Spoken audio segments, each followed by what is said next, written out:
여호와께서 이렇게 말씀하셨다. 바벨론에서 70년이 차면 내가 너희를 돌아보아 너희를 이곳으로 돌아오게 할 것이라는 내 은혜로운 약속을 너희에게 이행할 것이다.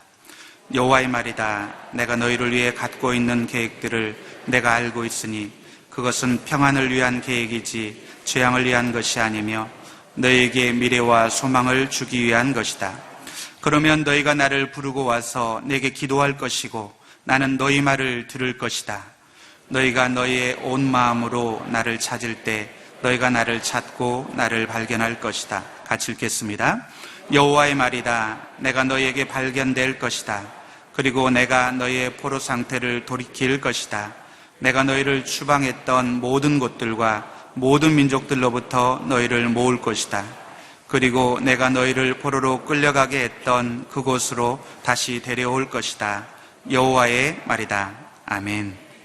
이 시간 우리 온누리 워십 콰이어의 찬양 들으신 후에 은혜로운 약속이라는 제목으로 담임 목사님 말씀 선포해 주시겠습니다.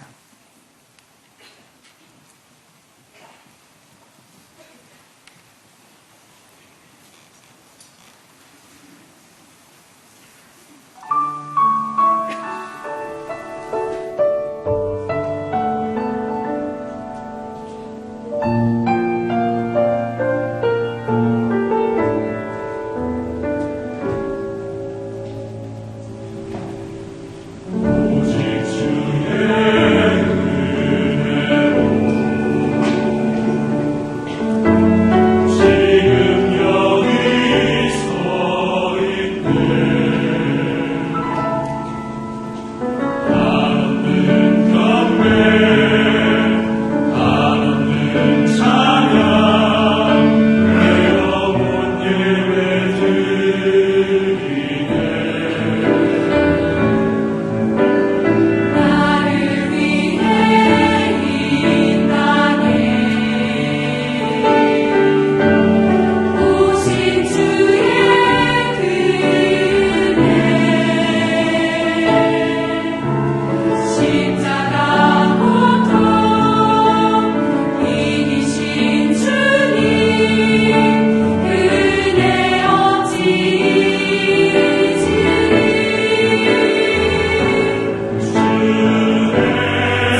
기도드리겠습니다.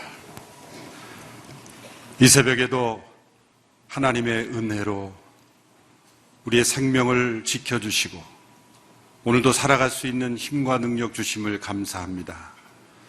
은혜를 의지하며 살아가야 되는 인생이지만 우리 자신의 힘과 능력을 의지하며 살아왔던 저희들의 모습을 회개하며 이 아침에도 하나님 앞에 올바른 모습으로 나아가기를 원하며 우리의 죄에서 돌이켜 아버지께로 돌아가는 귀한 시간이 되게 하여 주시옵소서. 이 나라 민족을 회복시키시고 또 죄와 허물 속에 있는 모든 것들 주의 은혜로 덮어주시고 치유하시고 회복시켜 주옵소서. 예수님의 이름으로 기도하옵나이다. 아멘. 우리는 시간이 죄를 없앨 수 있다고 생각을 합니다. 그것은 착각입니다. 시간이 흘러가면 죄는 더 깊어지고 굳어지고 또 교묘해집니다. 어린 시절 짓는 죄가 있고 또 나이 들어 짓는 죄가 있죠. 시간이 흘러갈수록 죄는 우리의 삶 속에 더 교묘하고 정교하고 견고해져서 습관화되고 또 우리의 세계관을 형성하고 우리가 살아가는 모든 삶의 관점, 우리의 눈이 되기도 합니다. 그래서 옛날에는 죄를 지었지만 이제는 죄의 렌즈를 통해서 세상을 보게 되는 무서운 상황에 이르게 됩니다. 병을 수술로 고쳐야 하듯이 죄는 수술을 통해 치료하고 회복시켜야 합니다. 하나님께서 우리에게 고통을 주시는 까닭은 이 고통을 통해서 우리 죄를 수술하시는 하나님의 회복의 과정입니다. 그런데 환자들이 이 수술의 전 과정을 이해하지 못할 때는 두려울 수 있습니다. 가끔 TV나 영화에서 의사 선생님들이 메스로 사람의 배를 가르는 장면이 나오잖아요. 그 장면만 딱 보면 사람 죽이는 겁니다. 그게 어떻게 수술이 끝날지를 보여주지 않으면 어린아이가 그 모습을 보면 왜 저 사람이 저런 나쁜 행동을 할까? 어린아이들은 자신의 병을 고쳐주시는 의사 선생님들이 칼을 들고 이렇게 주사 바늘도 두려워하죠. 나를 해치려는 것으로 오해하는 것이죠. 아무리 부모님이 아니야, 이 주사 바늘이 너를 살릴 거야 하고 말해도 왜 울고 두려워하고 그 병원에 들여가기를 어려워합니까? 불신인 거죠, 불신. 믿음이 없는 거예요. 부모님이 아무리 너가 이 수술을 받아야 살아날 수 있다고 말해도 그 믿음이 형성되지 않은 거죠. 그것처럼 우리의 영적인 어린아이의 상태에서는 하나님의 이 수술 방법을 나를 살리는 것이라고 생각하지 않고 나를 죽이는 것이라고 착각하고 오해하는 것이죠. 고통과 고난은 하나님께서 우리를 죽이시려고 허락하시는 것이 아니라 우리를 살리시려고 허락하시는 것이다. 예레미야 29장의 말씀을 통해서 이스라엘 백성들을 향한 하나님의 계획을 발표하십니다. 너희를 향한 나의 계획은 이것이다. 너희들이 지금 바벨론 포로로 잡혀가서 고통의 한복판에 처해 있는데 그 결말은 이것이고 나의 진심은 이러한 것이다 라고 설명해 주시는 말씀이 오늘 본문의 말씀이죠. 예레미야 29장 10절에서 11절의 말씀 우리 같이 함께 읽어보겠습니다. 시작. 여호와께서 이렇게 말씀하셨습니다. 바벨론에서 70년이 차면 내가 너희를 돌아보아 너희를 이곳으로 돌아오게 할 것이라는 내 은혜로운 약속을 너희에게 이행할 것이다. 여호와의 말이다. 내가 너희를 위해 갖고 있는 계획들을 내가 알고 있으니 그것은 평안을 위한 계획이지 재앙을 위한 것이 아니며 너희에게 미래와 소망을 주기 위한 것이다. 이스라엘 백성들은 지금 고통 중에 있습니다. 그러나 하나님의 계획은 이 고통이 재앙으로 끝나는 것이 아니라 평안과 미래와 소망, 그것이 바로 나의 계획이다. 그러나 이스라엘 백성들이 이 말씀을 있는 그대로 믿었을까요? 믿지 못했습니다. 왜 믿지 못할까요? 그것은 내가 잘못 없이, 죄 없이 이러한 고통을 겪는다고 할 때는 어느 정도 믿을 수 있을 겁니다. 나는 억울하고 나는 죄가 없는 상황에서 이런 고통을 겪고 있기 때문에 하나님께서 회복시켜 주신다는 그 약속을 받아들이기가 쉽겠죠. 그러나 내가 잘못한 것이 분명하고 나도 아는 내 문제, 또 내가 잘못 선택하고 죄를 범한 것으로 인해서 지금 내가 고통 가운데 있다면 더더욱 받아들이기가 어려운 것입니다. 내가 지금 잘못을 해서 이러한 고통을 겪고 있는데 하나님께서 내가 너희를 향한 계획은 재앙이 아니라 평안이요 장래 소망을 주리는 것이다 라는 말씀을 잘 받아들여지지가 않는 겁니다. 우리는 은혜를 믿지 못하는 고질병에 빠져 있어요. 우리는 회복의 약속을 받아들이지 않는 깊은 불신과 두려움에 빠져 있습니다. 사람들의 은혜를 받아들이지 않는 이 생각은 세계관으로 형성이 되어 있을 만큼, 세계관이라는 것은 한두 사람만 그렇게 생각하는 것이 아니라 수많은 사람들의 이 사고방식 자체가 그런 패턴이 되어버리는 거예요. 대표적인 것이 뭡니까? 소위 업보라고 하는 거죠. 업보. 카르마, 업보 사상. 이것은 분명히 일리가 있죠. 어떤 면에 일리가 있냐면 심은 대로 거두리라. 사람이 어떤 선택을 하면 결과가 분명히 나타나지 않습니까?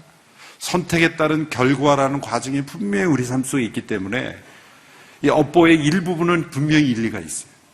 그러나 이 세상의 모든 그러한 일들이 업보에 의해서만 이루어질까요? 그렇게 가르치는 종교와 사상이 분명히 있죠. 카르마.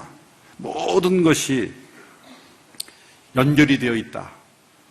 그래서 내가 이 생에서 어떤 잘못을 행하면 다음 생에서 분명히 거기에 대한 대가를 받게 되고 이 생에서 선을 행하게 되면 다음 생에서 좋은 어떤 존재가 되고 모든 것이 다 이 카르마, 업보로 연결이 되어 있다. 그런 사상과 세계관으로 살아갈 때 일부 도움이 되는 것은 내가 행동을 조심하게 되고 보다 더 잘못보다는 선행을 하려고 노력하게 되는 효과는 있습니다. 일부 효과. 그러나 우리가 행한 모든 것을 따라서 세상이 움직여지는 것에는 분명히 모순이 많습니다. 왜냐하면 우리가 행하지 않은 것에 대한 고통이 다가올 때 나의 선택이 아닌 다른 사람의 선택으로 인해 내가 고통받게 될 때 해결이 되지 않는 거예요. 그럼 그걸 어떻게 해석합니까? 이 생이 아니라 전생이라고 말하는 거예요. 전생에 가보지 않았으니까 그냥 믿을 수밖에 없는 거예요. 내가 이 생에선 잘못하지 않았지만 전생에서 내가 잘못 행했기 때문에 이 생에서 고통당하는 거라면 그 업보의 카르마의 논리가 형성이 되는 거예요. 그래서 전생이 나올 수밖에 없는 것이고 다음 생에서 또 다른 어떤 이 돌고 도는 업보의 사상으로 모든 것을 설명하려고 하는 거예요. 그래서 제가 이런 가르침을 하는 그런 분들의 강의를 곰곰이 다 따져봤어요. 아주 유명한 분이 그 카르마 업보를 강조하는 분의 강의를 들어봤고 한 여러 개 영상을 보는 중에 어떤 장면이 나오냐 위쪽에서는 어떤 질문을 합니다. 내가 그럼 지금 몸에 이상이 생긴 것도 이 업보에 의하면 무슨 잘못 맞지요? 과거에 잘못했기 때문에 지금 병이 든 겁니다. 그런데 다른 강좌에서 누가 질문했어요. 그 병이 든 건 어떡합니까? 했더니 살다 보면 병이 걸릴 수도 있는 거죠. 그리고 끝내버리더라고요. 그러니까 앞뒤가 다르지 않습니다. 진리는 앞뒤가 다르지 않습니다. 심은 대로 거두리라는 일부의 그 말씀이 있지만 하나님께서는 때로 우리가 심지 않은 데서도 거두게 하시는 하나님이세요. 또한 우리가 심은 것도 우리가 잘못을 범한 것도 회복시키시는 하나님이세요. 은혜는 이 카르마를 끊는 겁니다. 우리 조상이 잘못했으면 대대로 그 업보에 의해서 저주를 받고 또 나의 잘못이 우리 자녀들에게 그대로 나타날 것이다. 하나님의 은혜로 세상을 보지 못하고 인생을 보지 못하고 역사를 보지 못하는 거죠. 이 카르마를 끊는 하나님의 놀라운 은혜의 선물이 있습니다. 카리스마, 발음도 비슷하죠. 카리스마가 은혜로 주시는 선물이라는 뜻의 헬라어입니다. 은혜가 카리스고 은혜로 주시는 선물이라는 것이 카리스마예요. 우리는 카르마를 의지하며 살아가는 인생이 아니라 카리스마, 하나님의 은혜의 선물을 믿고 의지하는 인생인 줄로 믿습니다. 이 회복의 약속이 백성들에게 믿어지지 않는 까닭은 자신들이 행한 죄를 잘 알고 있기 때문에 우리는 죄에 대한 징벌을 받는 것이 마땅하죠. 하나님은 죄를 벌하신 하나님, 공의로우신 하나님이십니다. 그러나 하나님은 업보를 따라 일하신 하나님이 아니시라. 카리스마를 따라 일하시는 하나님이시죠. 너희들이 잘못 행해서 바벨론의 포로로 잡혀갔을지라도 70년이 되면 내가 너희를 돌이킬 것이다. 내가 포로로 잡혀갔던 그 땅에서 너희의 본토로 돌아오게 할 것이다.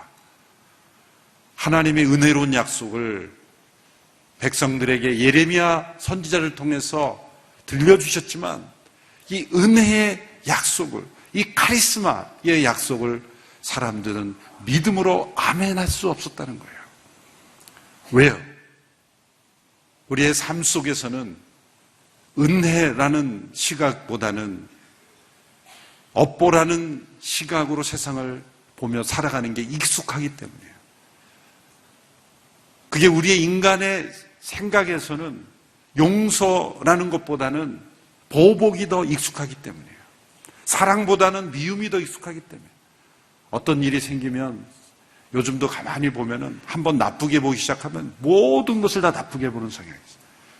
정반대로 좋게 보기 시작하면 전부 다 좋게 보는 거예요. 인간은 한쪽으로 자꾸 치우칩니다. 여러분이 나쁘다고 생각하는 그 사람도요, 여러분보다 좋은 점이 많다고 생각하셔야 돼요. 여러분이 좋다고 생각하는 사람도 알고 보면 여러분보다 나쁜 점이 있다고 생각하셔야 돼요. 여러분이 이재훈 목사를 혹시 좋게 생각하십니까? 나쁜 점 굉장히 많은 사람이에요. 그러니까 무조건 좋다고 보시면 안 돼요. 혹시 저를 나쁘게만 보고 있는 분들 계십니까? 좋다 그런 사람도 있어요. 그러니까 항상 이렇게 양면이 있다라는 걸 생각해야 돼요. 내가 좋다고 생각하는 저 사람도 실제보다는 문제가 더 있는 사람이고, 내가 나쁘다고 보는 사람도 실제보다는 더 좋은 점이 있는 사람이다.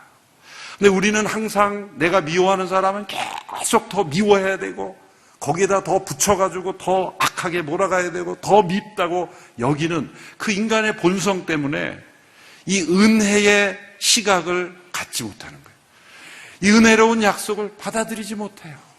예수님께서 당신의 죄를 대속하여 죽으셨다는 이 은혜의 약속을 왜 못 받아들입니까? 자기가 한 번도 누군가 대신해서 손해본 적이 없기 때문에. 우리 인간에게는 그러한 은혜라는 그 사고와 삶의 패턴이 낯선 겁니다. 왜 그럴까요? 우리 뿌리 깊이 우리의 삶에는 전적인 진리가 아닌, 총체적인 진리가 아닌 카르마의 사상에 있는 거예요. 그게 사람들에게 왜 많이 퍼질까요? 익숙하고 좋으니까. 그러나 그것은 전적인 진리가 아닌 부분적인 것을 확대시킨 것에 불과합니다.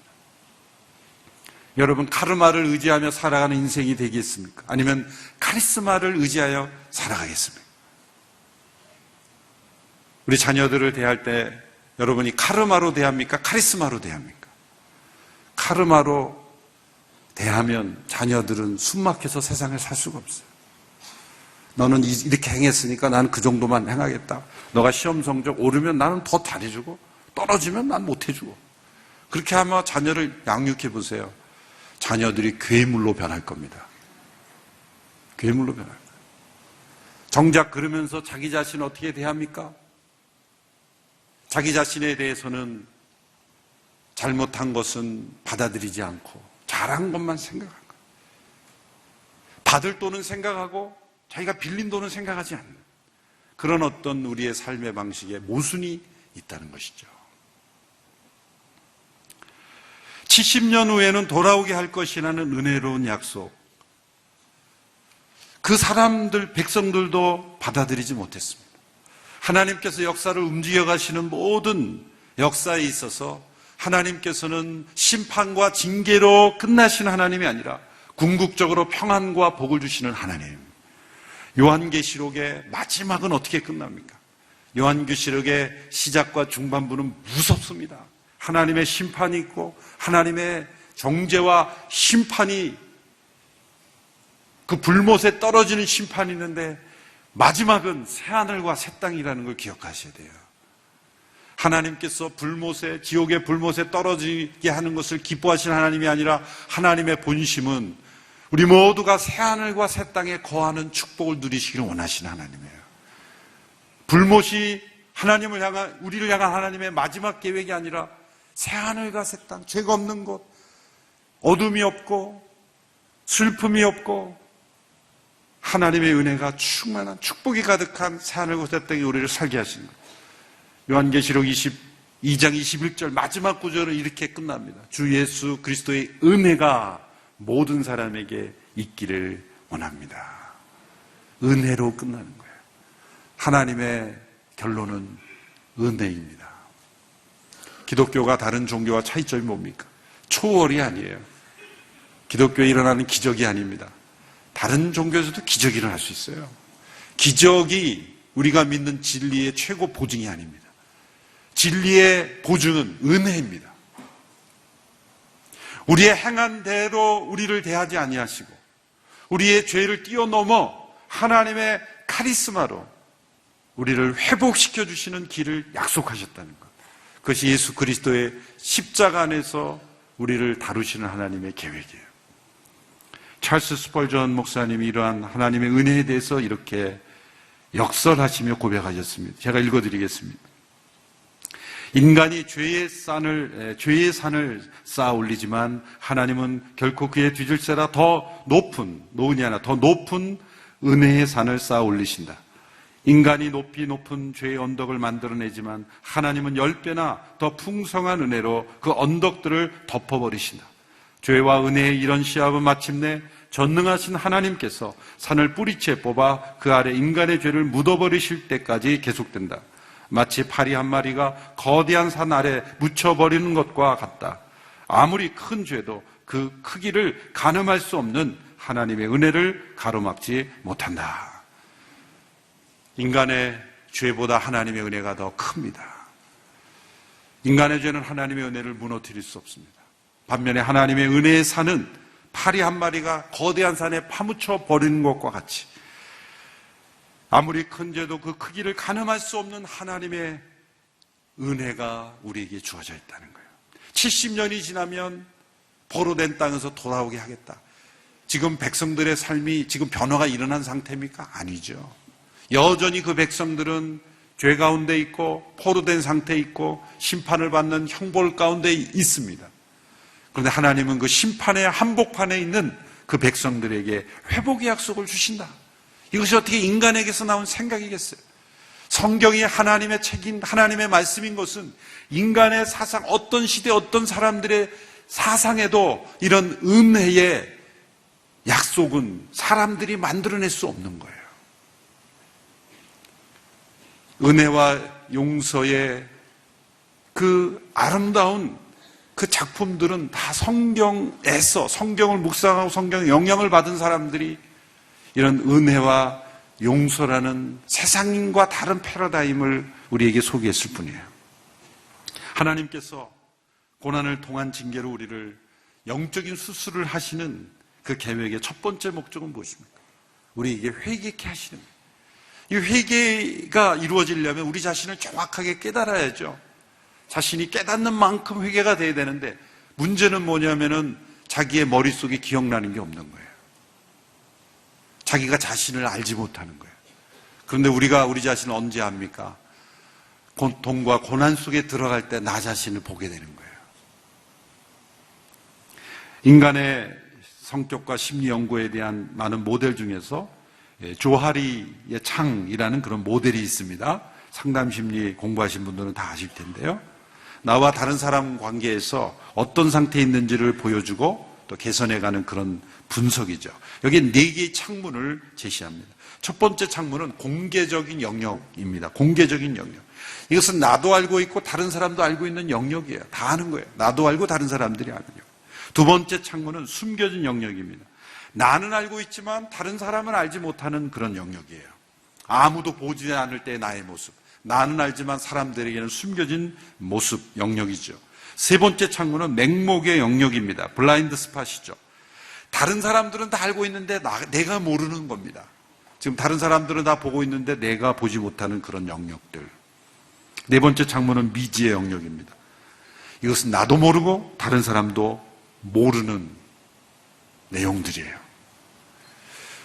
우리가 회개한다고 할 때는 첫 번째, 두 번째, 다른 사람도 알고 나도 알고 다른 사람 모르지만 나는 아는 그러한 영역에서 우리가 회개가 일어난다고 생각하는데, 때로 그것은 진정한 회개에 이르지 못해요. 진정한 회개는 사실은 세 번째, 네 번째예요.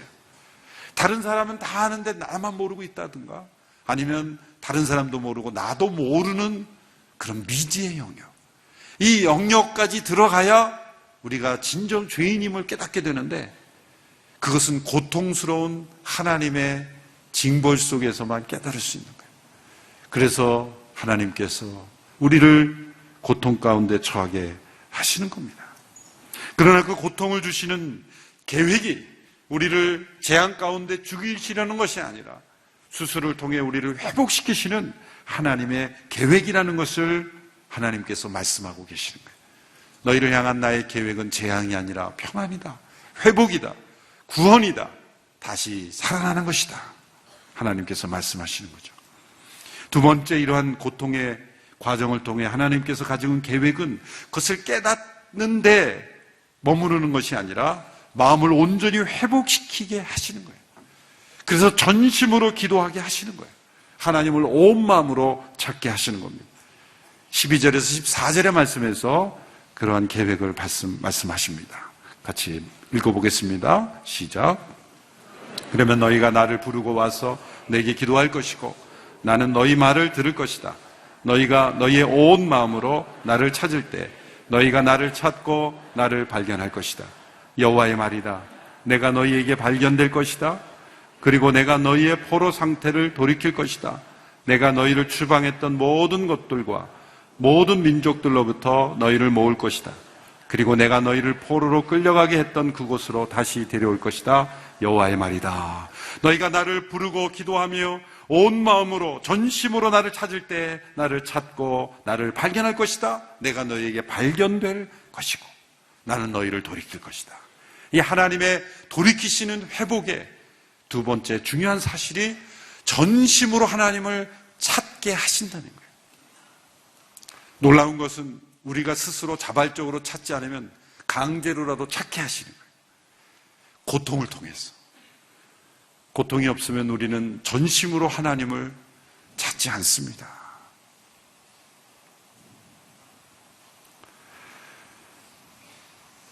우리의 전심은 내가 그렇게 하나님을 찾지 않아도 된다고 생각할 때는 나오지 않는 거예요. 여러분 언제 부르짖어 보셨습니까? 우리의 인생에 정말 부르짖어서 하나님을 찾아본 그때는 언제입니까? 극심한 고통 때 아니겠습니까? 하나님이 주시는 축복 가운데 전심으로 하나님을 부르짖으면 얼마나 좋겠어요. 그런데 하나님께서 축복해 주시고 고통 없이 평안만 주면 점점 부르짖는 소리가 그냥 쥐죽은 듯이 사라지는 거죠. 점점 사라지는. 부르짖지도 않을 뿐만 아니라 기도의 기억자도 나오지 않는 거예요. 그럴 때는 위험해지는 거죠.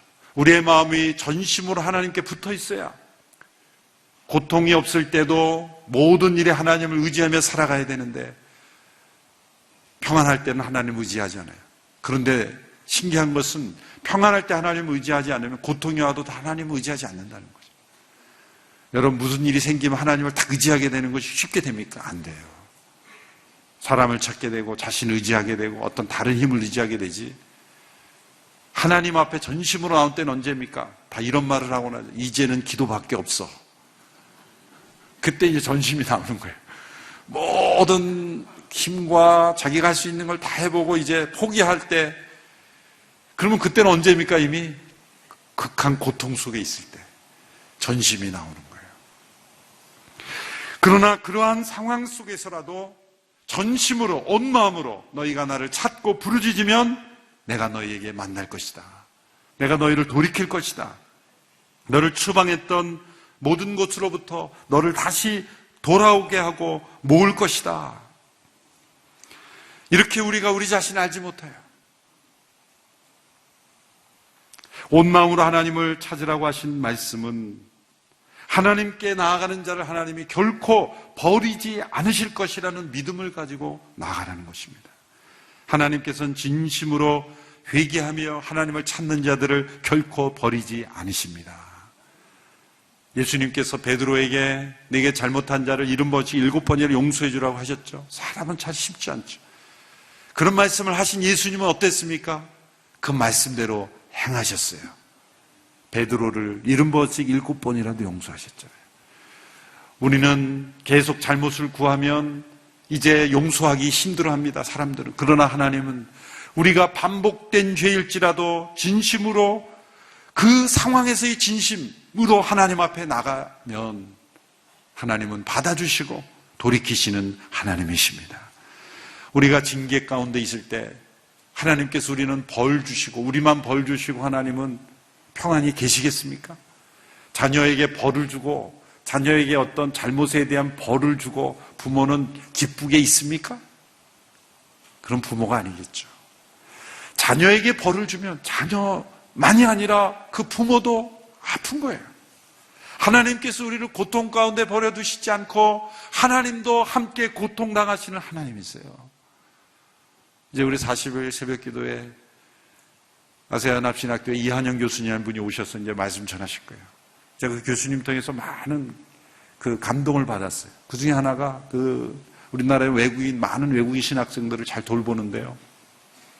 가끔 이렇게 부정행위를 컨닝을 하는 거예요. 그러니까 교수님이 벌을 줘야 되잖아요. 심하면 뭐 퇴학을 시켜야 되겠지만 부분적으로 잘못을 했잖아요. 그때 이제 사복음서를 쓰게 한다는 거예요. 벌로 필사를 시키는 거죠. 참 은혜로운 벌이죠, 벌도. 벌로 쓰는데 학생만 시킨 게 아니라 자기도 같이 벌을 받고 쓴다는 거예요. 그래서 그 학생들이 아버지라고 부르는 거예요. 물론 신학 교수가 성경 쓰면 뭐 당연한 거고 은혜로운 거라고 생각했지만 그 쉬운 게 아니거든요. 그런 아버지의 마음으로 양육을 하니까 학생들이 변화가 되는 거죠. 하나님께서는 우리를 벌주시고 이스라엘 백성들을 바벨론의 포로로 잡혀가고 잘됐다 그런 마음으로 하나님이 계신 분이 아닙니다. 하나님도 그 포로 생활에 함께 동행하고 하나님께서도 그 고통을 함께 당하시는 하나님. 그러므로 전심으로 하나님께 나오는 자들을 하나님은 결코 버리지 아니하시고 그들을 돌아오게 하시다는 약속에 응답하시는 하나님이세요. 바로 이 약속을 붙잡고 기도한 분이 다니엘입니다. 다니엘이 왜 하나님께 쓰임을 받았습니까?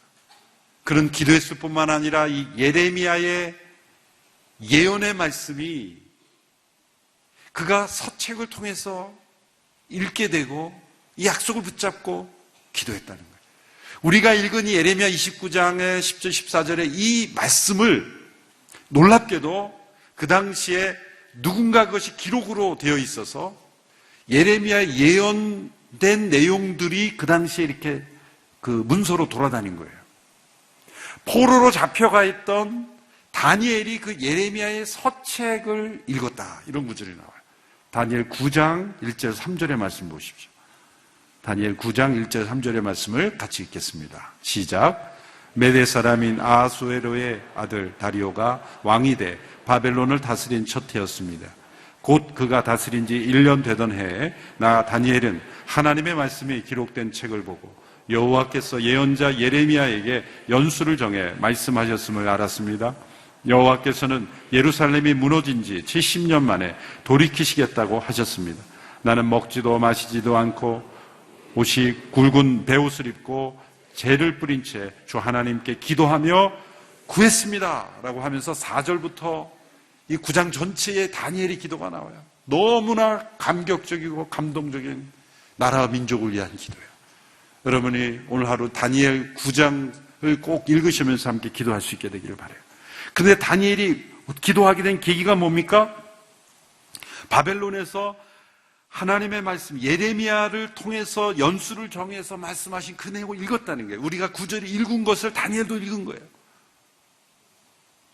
그래서 예레미야를 통해 기록된 이 예언의 말씀을 다니엘은 포로 생활 한복판에 이 말씀을 은혜로운 약속을 믿고 기도했다는 거예요. 다니엘이 이렇게 반응하지 않았어요. 70년이 차면 포로 생활에서 돌아오겠다. 아, 그렇구나. 시계만 보고 이제 70년 되면 돌아가네. 이제 며칠 남았지? 캘린더 보면서 날짜만 세지 않았다는 거예요. 은혜로운 약속이 주어졌지만 그 은혜로운 약속에 대한 우리의 반응은 뭡니까? 회개하며 회복을 전심으로 기도하는 거예요. 은혜로운 약속이 주어졌으므로 은혜롭게 되겠지가 아니라 그 은혜에 대한 우리의 마땅한 반응은 은혜를 허락하신 하나님 앞에 전심으로 은혜에 합당하게 반응하는 거예요. 진정한 은혜를 받는 길은 회개와 전심으로 하나님 앞에 기도하는 것입니다. 그럴 때 심판을 넘어선 하나님의 회복, 재앙을 넘어선 하나님의 평안, 징벌을 넘어선 하나님의 치유하심이 임하는 것입니다. 돌이키면 살아납니다. 회개하는 자에게 하나님의 회복을 약속하셨습니다. 그것이 어떠한 죄와 그리고 그 대가일지라도 이스라엘 백성들의 우상 숭배로 바벨론의 포로로 잡혀간 끔찍한 그런 죄악의 심판의 한복판에서도 하나님의 회복을 주셨다면 우리가 어떤 죄와 허물로 인하여 지금 심판을 받고 징계를 받는 과정이 있을지라도 하나님은 회복의 길을 주십니다. 하나님은 유턴을 허락하시는 하나님이세요. 다시 돌아올 길을 주시는 하나님이세요. 이 은혜로운 카리스마를 주시는 하나님을 바라보며 온 마음으로 부르짖으며 전심으로 하나님 앞에 나아가는 우리 모두가 되기를 축원합니다. 이 시간에 함께 기도하겠습니다. 다니엘이 예레미야의 예언의 말씀을 붙잡고 전심으로 금식하며 죄를 뿌리며 하나님 앞에 전심으로 나아간 것처럼 이 나라 민족이 우리의 죄와 허물로 인한 혼란 가운데 있습니다. 주님, 우리가 다니엘처럼 전심으로 하나님 앞에 회개하며 기도하며 나아갑니다. 이 나라 민족의 죄를 회개하며 나아갑니다. 돌이켜 주시옵소서. 회복시켜 주옵소서. 하나님의 은혜로운 약속이 우리에게도 주어져 있음을 믿습니다. 회복을 믿습니다. 치유를 믿습니다. 이 나라 민족을 고쳐 주시옵소서. 주의 이름을 크게 부르며 함께 회개하며 기도하며 나아가겠습니다. 주여, 주여, 주여. 아버지 하나님, 다니엘이 이 약속을 붙잡고 기도했을 때 그 백성이 바벨론으로부터 돌아올 수 있는 은혜를 얻었습니다. 우리에게 은혜로운 약속을 허락하심을 감사합니다. 회복의 약속을 주심을 감사합니다. 치유의 약속을 주심을 감사합니다. 돌이키면 살아날 수 있는 길을 주심을 감사합니다. 주여, 세상에 업보 사상에 물들어 있지 않게 하여 주시옵소서. 우리의 행함에 징벌을 뛰어넘어 우리에게 회복을 약속하시는 아버지 하나님, 우리의 연약함을 고쳐주시고, 죄로 말미암은 우리의 상한 심령, 혼란해진 우리의 삶, 어지러워진 사회를 주님께서 바로잡아 주시며 살아날 길을 허락하여 주시며 역사를 움직이시고 통치하시는 아버지 하나님, 은혜로운 약속으로 죄와 허물에만 버려두지 아니하시고 은혜의 산으로 덮어주시는 아버지 하나님께서 이 나라 민족을 덮어주시고 치유하시고 회복시켜 주시기를 원합니다. 징계와 심판의 한복판에서도 외면하지 아니하시며 회복의 길을 약속하시는 아버지 하나님, 우리 모두에게 이 회복의 약속을 주심을 믿고 바라며 기도하며 나아갑니다. 전심으로 아버지 앞에 나아갑니다. 주님 역사하여 주시옵소서. 함께하여 주시옵소서. 주님 축복하여 주시옵소서. 우리를 고쳐주시며 이 나라 민족의 회개의 불길이 일어나게 하여 주시며 돌이키게 하여 주시며 하나님 앞에 전심으로 나아가 기도할 때 아버지께서 우리를 일으키시고 새롭게 하시고 역사하실 줄로 믿습니다. 주님 앞에 엎드려 간구할 때 위로부터 주시는 하늘의 치유가 임할 줄로 믿습니다. 영적인 수술을 행하신 아버지 앞에 감사함으로 응답하며 나가며 아버지의 역사를 간구할 때 우리를 돌이켜 주실 줄로 믿습니다. 주님 함께하여 주시옵소서. 역사하여 주시옵소서. 아버지 하나님, 우리에게 회복을 약속하여 주심을 감사합니다.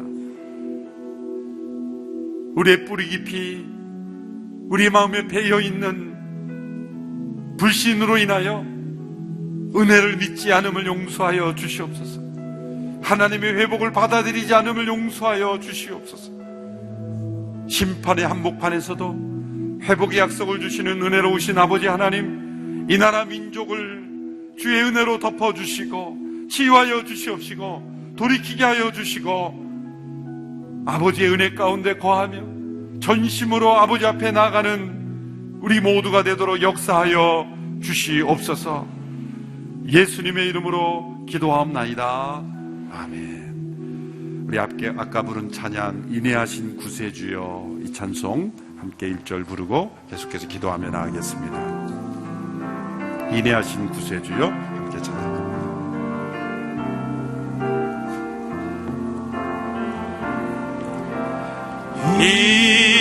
인내하신 구세주여,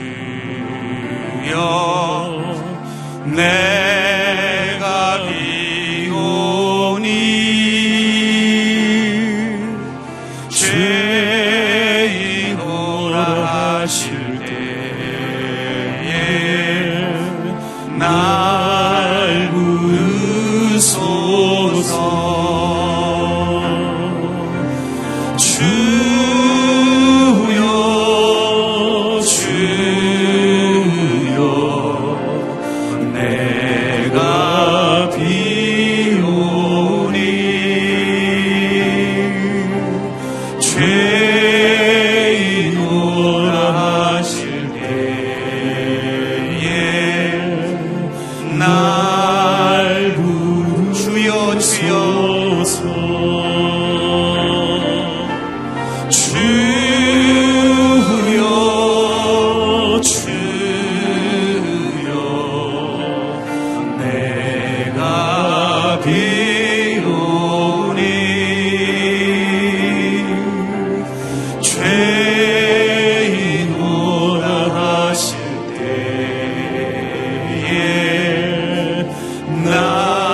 이 시간 계속해서 오늘 주신 말씀 붙들고 기도하기 원합니다.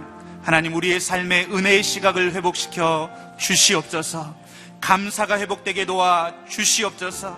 주님의 은혜의 보좌 앞에 담대히 나아가게 도와주시고 온 마음으로 부르짖어 기도하게 도와주시고 주님을 찾고 찾게 도와주시옵소서. 하나님, 찾을 때 주님께서 만나주시겠다고 말씀하셨고 기도할 때 응답하시겠다고 말씀하셨고 주님께서 발견되리라고 말씀하셨는데, 하나님, 우리의 삶 가운데 찾아오시고 우리의 문제를 주님 앞에 아랠 때 해결하여 주시옵소서. 우리 믿음으로 주님 앞에 나아가겠습니다. 주여 한번 부르고 주님 앞에 나아가겠습니다.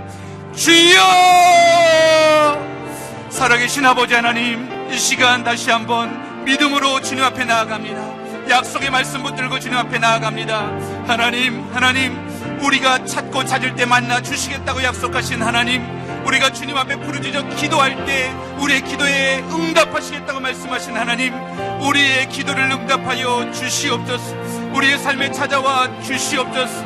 우리의 문제들을 주님께 아뢰오니, 우리의 연약함을 주님께 아뢰오니, 아버지 하나님 찾아와 주시고 간섭하여 주시옵소서.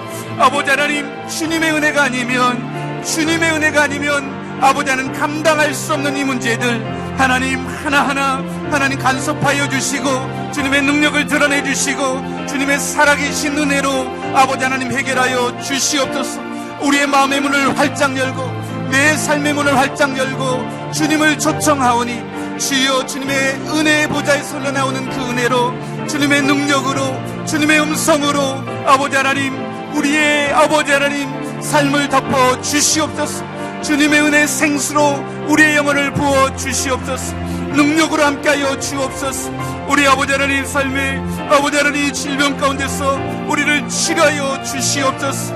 아버지 하나님, 우리의 아버지 하나님 문제들 가운데서 하나님의 은혜로운 손길을 맛보게 도와주시고 주님의 위로의 음성을 듣게 도와 주시옵소서.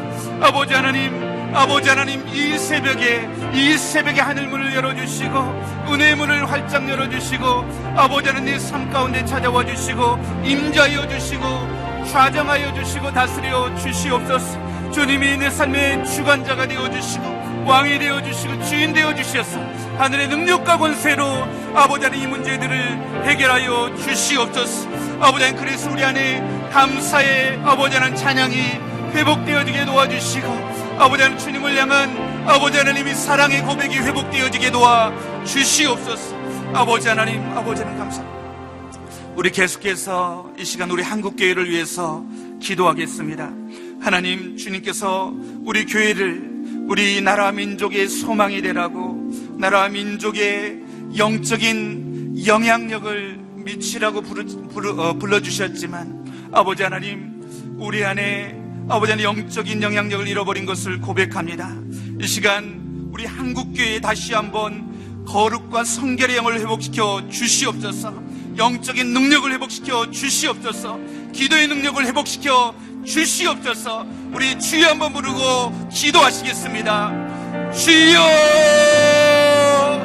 살아계신 아버지 하나님, 우리 한국교회를 위해서 기도합니다. 주님이 사랑하시고 부르시고 지금까지 놀랍게 부흥시키시고 사용하셨던 이 한국교회가 아버지 하나님 영적인 영향력을 잃어버렸습니다. 순결과 거룩의 능력을 잃어버렸습니다.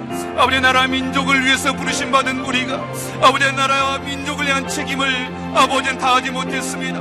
아버지 하나님, 불쌍히 여겨 주시옵소서.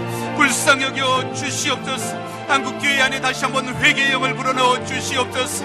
우리가 회개하며 주님 앞에 나아가기 원합니다. 우리가 부르짖어 기도하는 기도를 회복하기를 간절히 소망합니다. 아버지 하나님, 이 한국교회 가운데 다시 한번 임하여 주시옵소서. 말씀을 회복시켜 주시옵소서. 기도의 능력을 회복시켜 주시옵소서. 기도하는 손길들을 일으켜 주시옵소서. 그리하여 다시 한번 한국교회가 이 나라와 민족의 소망이 되게 도와 주시옵소서. 이 나라 민족의 소금의 역할을 감당하게 도와 주옵소서. 이 한국교회가 다시 한번 겸손히 낮아져서 이 나라 민족을 섬기고 아버지 세상의 빛의 역할을 감당할 수 있도록 주여 도와 주시옵소서. 아버지 하나님, 교회 곳곳마다 아버지 하나님, 주님의 임재와 주님의 부흥을 맛보게 도와 주옵소서. 말씀 회복되는 역사가 일어나게 도와 주시옵소서. 다시 한번 교회가 성장하는 역사를 보게 도와주시고 아버지 하나님 세상 곳곳에 들어가서 아버지 하나님 말씀을 선포하고 아버지 복음을 선포하고 영혼들을 살리고 아버지 하나님, 그리고 아버지 하나님 각 영역들을 치유하고 회복하는 역할 감당할 수 있도록 도와주시고 나라와 민족을 향한 아버지 하나님 지도자들을 일으키는 역할을 감당할 수 있도록 아버지 하나님 축복하여 주시옵소서. 아버지 하나님, 이 시간 우리가 우리 온누리교회를 위해서 기도하기 원합니다. 살아계신 주님이 사랑하셔서 31년 전 이 온누리교회를 세우시고 많은 역할들을 감당하게 하셨는데 작은 예수 40일 새벽 기도회를 통해서 다시 한번 우리에게 은혜를 부어 주시옵소서. 다시 한번 우리 안에 주님을 향한 영적인 목마름과 갈급함이 회복되어지게 도와 주시옵소서. 다시 한번 우리에게 성령의 능력이 부어지고 말씀의 능력이 부어지게 도와 주시옵소서. 그래서 이 어두운 세상에 소망과 빛의 역할을 감당할 수 있게 도와 주시옵소서. 우리 담임 목사님과 교회 리더십들을 다시 한번 말씀과 영적인 권세와 능력으로 덧입혀 주시옵소서. 우리 다 같이 한번 주여 한번 부르고 같이 기도하시겠습니다. 주여! 살아계신 아버지 하나님, 우리 온누리 교회를 위해서 간절히 기도합니다. 주님이 사랑하셔 세우신 이 교회 가운데 하나님 다시 한번 은혜를 부어 주시옵소서. 말씀을 부어 주시옵소서. 우리 안에 주님을 향한 영적인 아버지 하는 갈급함과 아버지 하는 의에 줄이고 목마른 심령을 부어 주시옵소서. 애통해하는 마음을 회복시켜 주시옵소서. 상하고 통해하는 마음으로 주님 앞에 나아가게 도와 주시옵소서. 우리 안에 아버지 하나님 영적인 아버지 하나님 그 부여함과 아버지 하나님 영적인 안일함이 있다면 아버지 하나님 이 시간 다시 한번 주님 앞에 우리의 모습을 보게 도와주시고 우리가 아버지 하나님 주님 앞에 애통하는 심령으로 다시 한번 회개의 아버지 하나님 은혜를 회복하며 나아갈 수 있도록 도와주옵소서.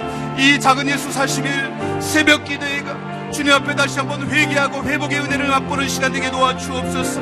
우리 오늘 교회가 다시 한번 영적인 권세의 능력을 회복하는 시간 되게 도와주시옵소서. 다시 한번 말씀 회복되는 시간 되게 도와주옵소서. 담임 목사님을 통해서 들려주는 하늘의 음성을 듣게 도와주시고 말씀의 생수가 우리의 영혼 가운데 부어지는 시간 되게 도와주시옵소서.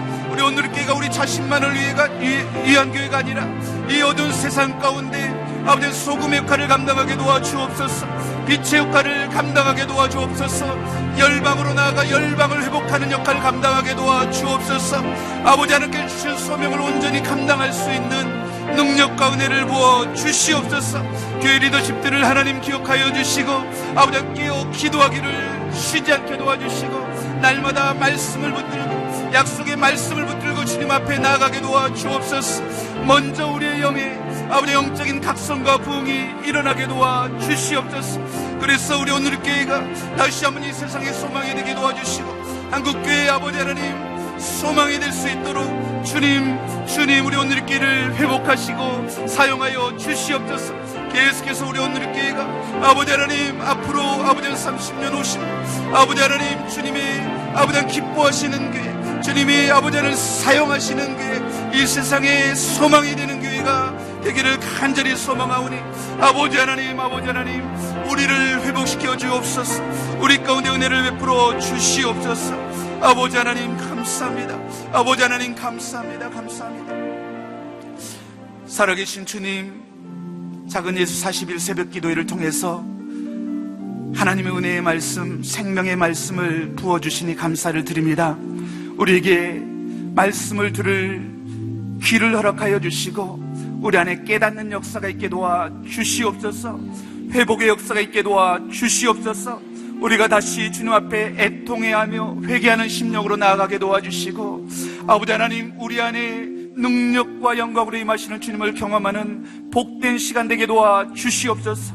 아버지 하나님 우리의 연약한 무릎과 발을 아버지 하나님 세워주시고 이 새벽 기도에 계속해서 나와서 부르짖어 기도할 때에 우리 온누리교회가 회복될 뿐만 아니라 이 한국교회가 이 나라 민족이 우리의 기도를 통해서 회복되는 역사가 있게 도와주시옵소서.